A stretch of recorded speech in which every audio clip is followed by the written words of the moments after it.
Hey everyone, gonna go out on a quick errand run. Figured I would fire the camera up and take the monkey and bring you along and do a ride review.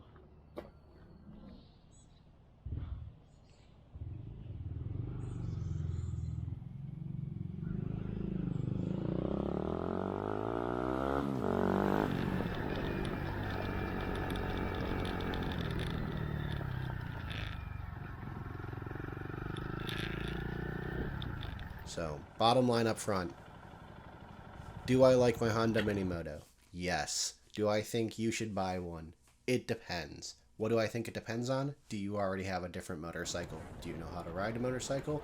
And do you fully understand the limitations of having a motorcycle that cannot reliably go 50 miles per hour or faster? If I were to make a pitch to you to why you should buy one of these motorcycles, it would be the fact that it's so unintimidating. It gives you that feeling of like nothing can go wrong on this motorcycle. And you also just get to wring its neck.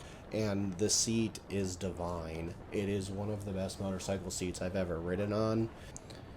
To want to own a Honda Monkey as your primary bike, or even a secondary, you just have to be open to the idea of being absurd. And if you are open to that idea, then I think you'll love it. My specific Monkey has a few modifications, such as a rear rack, aftermarket exhaust, aftermarket suspension to increase the spring rates, a tail tidy, and USB hub, which all those things together came to roughly $1,000. The build quality is really impressive when you say like 4,000 ish dollars and then you touch it, like you're like, oh wow, these are all real components. Like it doesn't feel cheesy or cheap at all. So really easy bike to work on. I'm not sure I would recommend taking a Honda Minimoto, specifically the Honda Monkey, to a dealership. I feel like it's one of those bikes that you can kind of just work on all yourself. There's a lot of videos and a lot of resources out there for all these bikes. The engines are pretty popular, and yeah, so no major maintenance concerns of any kind. The only way you are going to feel an adrenaline rush on the Honda Minimoto is if you have a butt pucker moment caused from you doing something stupid or someone else doing something stupid. The Honda Monkey versus an e-bike, which I truthfully feel is its strongest competition from a practicality standpoint. Legitimately, I think most people would be better served by just buying an e-bike. And I think the reason is simple, is because what I said earlier stands true. The mini motos, specifically the Honda Monkey, are not good solo bikes. They are a great companion bike. They are better if you have other companion bikes for them to play with. And they're even better if you're in an environment where you can utilize the limitations of the motorcycle as a strength.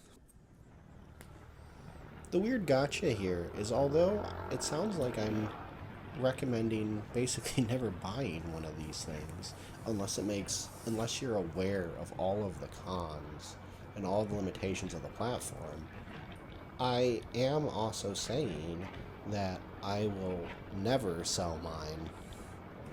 If I had one niggle with the Minimoto, it would be the fuel gauge. This is a weird thing to complain about. Hear me out. I will show you here. You can see via the powers of Enhance, the fuel gauge has 1 bar on it. You can now see how much gas I put in. I put in a bit over 0.8 of a gallon, which is roughly half a tank, which means I had 1 bar indicated, but over half a tank of fuel remaining. That's because although there was 1 bar, I had not hit reserve yet.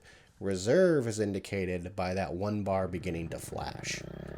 So, often you'll be like, oh my goodness, I just have 1 bar, not realizing that means you've got like 80 plus miles of range. It's not till you're down in the 30 to 40 range when that bar will start flashing. and then you will have to go get more gas.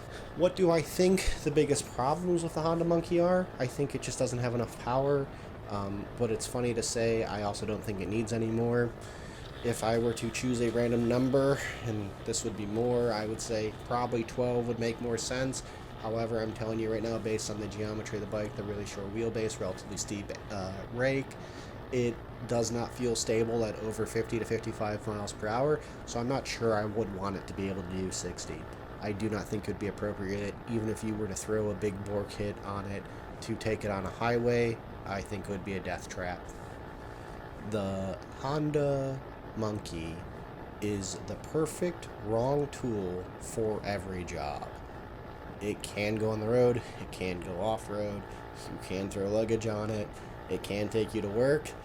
It's definitely not going to be the best at any single one of those things, and that's okay, because it's going to look great while it's helping you out, and it's going to make you feel like a little kid as you're doing it. Oh yeah, if you have any specific questions on the Honda Monkey, feel free to drop them below. If you want to see an oil change video, I'll make it. I'll put it up. I'll even do a chain adjustment if anyone wants it. Yeah, it's a great bike though. It's just maybe not the most practical great bike. I like to think of it as an inappropriate tool for every job.